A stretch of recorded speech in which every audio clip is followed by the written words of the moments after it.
है। इस घाट से ही सती बिहुला स्वर्ग यात्रा के लिए निकली थी और चाहे आंधी आए, तूफान आए, कुछ भी हो, माँ मनसा का विसर्जन इसी घाट पे होना होता है। एक ऐसी नारी जो देवताओं से अपने पति के लिए लड़ जाती है। जहाँ हमारे यहाँ ये इतिहास बताया जाता है, इसका पति मर जाए उसको जो है चिता में जबरदस्ती जला दिया जाता था, सती प्रथा। लेकिन एक बिहुला ने ये साबित किया कि सती होती क्या है।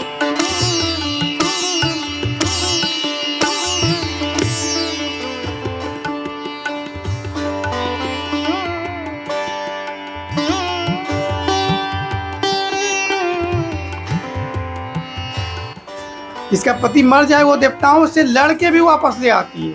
6 महीना तक जल यात्रा करती है मनुष्य से।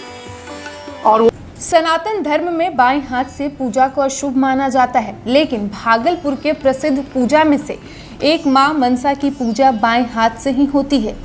इसके पीछे की कहानी काफी लंबी है। ऐसा कहा जाता है कि भागलपुर के चंपानगर के रहने वाले सिल्क के बड़े व्यापारी चांदो सौदागर बहुत बड़े शिव भक्त थे। वो भगवान शिव का पूजा किया करते थे, लेकिन मां विषहरी ने अपनी भी पूजा करने को कहा, जिस पर चांदो सौदागर तैयार नहीं हुआ।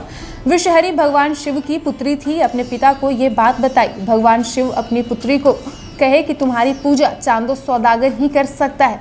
जब इसको पूजा करने के लिए कहा गया तो उन्होंने मना कर दिया। तभी उसके 6 बेटे को त्रिवेणी गंगा घाट पर डुबाकर मार दिया गया।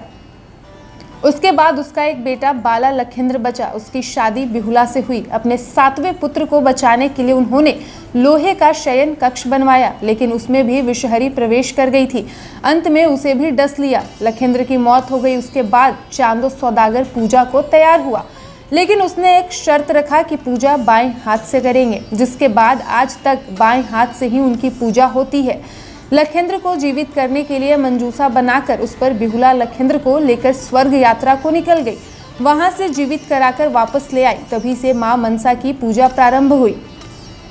साथ ही बता दें कि कल से मां मनसा की पूजा प्रारंभ है और 9 बजे से उनको डलिया चढ़ना प्रारंभ हो जाएगा। सबसे पहले सौदागर के वंशज का डलिया चढ़ता है, उसके बाद आम लोगों के लिए दरबार खुल जाता है। साथ ही हमारी इस रिपोर्ट में देखिए कि इस पर वार्ड पार्षद प्रीति शाह और मंदिर के भगत का क्या कहना है। इस घाट की महिमा बहुत महत्वपूर्ण है। इस घाट से ही सती बिहुला स्वर्ग यात्रा के लिए निकली थी और चाहे आंधी आए, तूफान आए, कुछ भी हो, माँ मनसा का विसर्जन इसी घाट पे होना होता है। और माँ मनसा का बहुत बड़ा जो है ना, बहुत महत्वपूर्ण है हमारे क्षेत्र के लिए ये पर्व।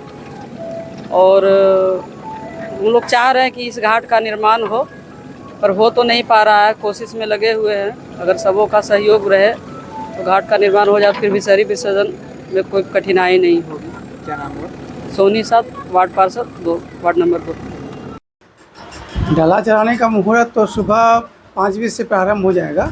इसमें सबसे पहले चांदो सौदागर का जो वंशज है लाखराजी समाज, उसका डलिया पहले चढ़ता है। उसके बाद फिर मुख्य पुरोहित संतोष पंडा जी का डलिया चढ़ता है। फिर आम जनों के लिए दरबार खोल दिया जाता है। क्या मान्यताएं क्या है इनकी? देखिए, डलिया पीछे एक कारण है डलिया में भोग चढ़ाने का, कि वो एक प्रकृति से जुड़ा हुआ है। जो प्रकृति में प्राप्त अभी औषधि या फल इत्यादि पाए जाते हैं ऋतु अनुसार, वो फल अर्पित किया जाता है। और बांस पात्र होने के पीछे रीजन बिहुला ही है, क्योंकि जो बिहुला अपने पति को लेकर के स्वर्गलोक पर यात्रा पर निकल रही थी, तो उनकी सास ने, उनके जेठानियों ने रोकने का बहुत प्रयास किया था। जब वो नहीं मानी तो उसकी सास सोनिका साहू ने उसे गाली देते हुए कहा था कि तुम क्या जिलाओगी मेरे पति बाला को, मेरे पुत्र बाला को। इतना आसान नहीं है स्वर्गलोक पहुंचना, इसलिए तुम जो है घाट की कठिनाइयों से घबरा कर पहले घाट में बाला का सब फेंक दोगी, दूसरे घाट में चूड़ी सिंदूर धोलोगी और तीसरे घाट में डोम के साथ विवाह रचाओगी। इसी सास के बात का मान रखने के लिए जब वो अपने पति को जीवित करा के लौटती है, तो गोकुल गंगा घाट से तीसरे घाट, 3 घाट पहले ही अपना डेरा डाल देती है और अपने ज्येष्ठों और भैंसुरों पति से कहती है कि वो जो जाए और बांस काट के लाए, डलिया बनाए। वो डलिया बेचने के लिए जाएगी। तो वो डलिया बेचने पहले अपने उजानी नगर जाती है मैके, और फिर वो वापस चंपापुरी आकर के अपने ससुराल भी डलिया बेचती है। तो जब ये सारी बातें हो जाती हैं, मनसा देवी का पूजन के लिए चांदो सौदागर तैयार हो जाते हैं, तब सोनिका के मन में ये देवी की कृपा से ये इच्छा उत्पन्न होती है कि सोना का थाली निकाला हुआ पूजन के लिए, कि क्यों ना हम उसी पात्र में पूजन करें जो पात्र मेरी बहू बेचने के लिए आई है, जिस पात्र का निर्माण मेरे पुत्रों ने किया है। तो देवी के प्रभाव से ही वो बांस का पात्र जो बिहुला के द्वारा खरीदा गया था, वो उसी में फिर भोग अर्पित किया जाता है। गोकुल गंगा घाट की क्या मान्यताएं हैं यहाँ से? गोकुल गंगा घाट बिहुला के स्वर्ग यात्रा का साक्षी है। बिहुला जब अपनी मंजूषा स्वर्ग यात्रा पर निकली थी अपने पति को लेकर, तो यात्रा आरंभ गोकुल गंगा घाट से ही किया था। क्या है पूरा बिहुला की कहानी क्या है? बिहुला की कहानी एक नारी शक्ति की कहानी है, देव शक्ति पर मानव शक्ति की विजय गाथा है। एक ऐसी नारी जो देवताओं से अपने पति के लिए लड़ जाती है। जहाँ हमारे यहाँ ये इतिहास बताया जाता है, जिसका पति मर जाए उसको जो है चिता में ज़बरदस्ती जला दिया जाता था, सती प्रथा। लेकिन एक बिहुला ने ये साबित किया कि सती होती क्या है। जिसका पति मर जाए वो देवताओं से लड़ के भी वापस ले आती है।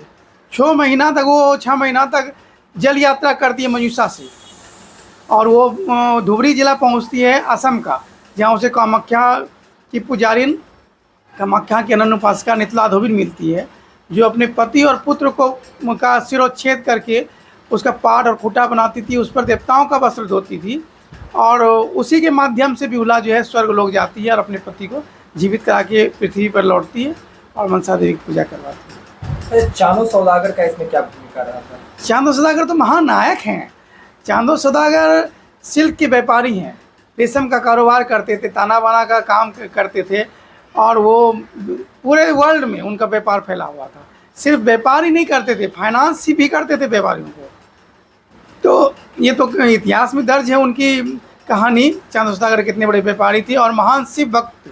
उनके द्वारा रचित शिव दशाष्टक, चंद्रेश दशाष्टक अभी भी ताड़पत्री अभिलेख पाया जाता है चंपा में।